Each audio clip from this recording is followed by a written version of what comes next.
اگر ما یک روزی را که مربوط به ادیان دیگه میشه که عقیده از اونا با عقیده ما در تکر است، این را تجلیل میکنیم، در حقیقت یک ضرر اعتقادی میشه. یعنی ما به عقیده از اونا راضی میشیم.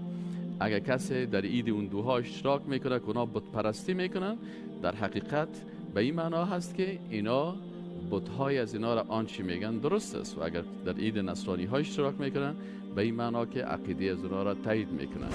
ما مسلمان ها مکلفیت داریم که مطابق عقیده توحیدی که به الله تعهد کردیم و گفتیم پروردگارا بغیر از ذات تو هیچ کس را عبادت نمیکنم و بغیر از شریعت تو قانون هیچ کس را بالای خود تطبیق نمیکنم و ما اطاعت از ذات تو را و عبادت ذات تو را و اطاعت از شریعت تو را به طریقه محمد رسول الله صلی الله علیه و سلم میکنم.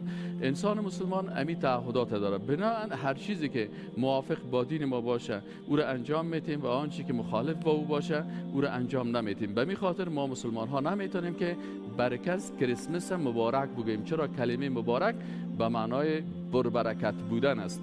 ای کاش اونا میگفتن که عیسی مسیح پیغمبر الله هست. عقیده ما با عقیده نصرانی ها در اینجا فرق داره که ما میگیم عیسی مسیح بنده الله هست، مثل حضرت محمد صلی الله علیه و سلم پیغمبر بود. محمد هم بنده الله هست و عیسی هم بنده الله هست. ولی اونا مشکلشانی است که میگن که نه، عیسی مسیح بنده الله نه بلکه پسر الله هست. به این خاطر اونا اگر کدام مجلس را درباره عیسی مسیح میگیره، به عقیده ازی میگیرن که او پسر خدا است، نه بنده الله. و ما را میتونیم که این عقیده را تایید بکنیم. ببینید بعضی فیلم ها هست در یوتیوب، سیل کنیم وقتی کریسمس اونا تجلیل میکنن، امو کشیش از اونا میه و اموجا مجسمه عیسی مسیح ماندگی هست، در مقابل از مجسمه کلشان احترام میکنن.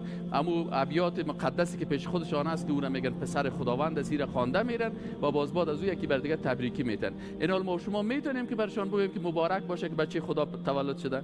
ما میره گفته نمیتونیم. اگه برش میگیم مبارک، یعنی مبارک چی معنی؟ یعنی با برکت باشه. امروز واقعا شما یک کار خوب کردین، واقعا خداوند العیاذ بالله بچه دارن و شما برای بچه خداوند امروز چیز کردین، جشن گرفتین و ما هم راضی هستیم.